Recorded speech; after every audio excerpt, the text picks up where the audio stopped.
मुकाबला बहुत सख्त होने लगा है। हॉट 50 मोबाइल है जो विन करेगा। ये बिरयानी का बॉक्स है और साथ ये बोतल है और ये दोनों प्लेयर है। 1 मिनट में 60 सेकंड में ये खत्म करनी है बिरयानी। देखते हैं कौन विन होता है और कौन हारता है। तो ये स्टॉप वॉच स्टार्ट हो गई है। चले जी,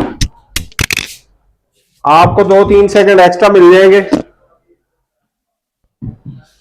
चलें जी जल्दी, 1 मिनट 20 सेकंड दिए आप, खोलें, खाएं और hot 50 mobile जीतें।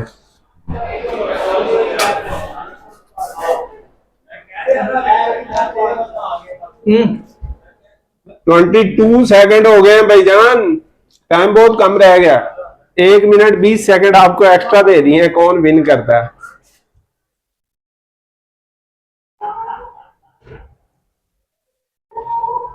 Fast fast fast Khan साहब, जितने आप हेल्दी हैं उतनी बिरयानी भी फास्ट खाएं। टाइम बहुत हो गया, 43 सेकंड हो गए हैं। बोतल आप लोगों को पहले खोल के रख लेनी चाहिए थी। मौलवी साहब थोड़े स्लो लग रहे हैं। बनाए बड़ा 1 मिनट हो गया, 20 सेकंड रह गए। खान साहब हिम्मत करें, बोटी भी खानी है आपने, पीस भी खाना है। ये अभी तो बहुत पड़ा है।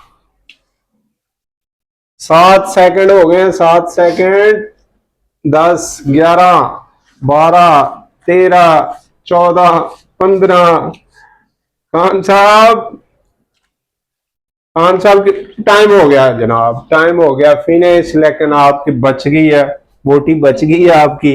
आपकी बहुत ज्यादा पड़ी है, लिहाजा आपको मोबाइल नहीं मिलेगा। आप बिरयानी एंजॉय करें और साथ बोतल एंजॉय करें। कल एक नए कंपटीशन के साथ फिर दोबारा हाजिर होंगे। कैसा लग रहा है? इतना अच्छा महंगा मोबाइल आपने जाया कर दिया हॉट 50।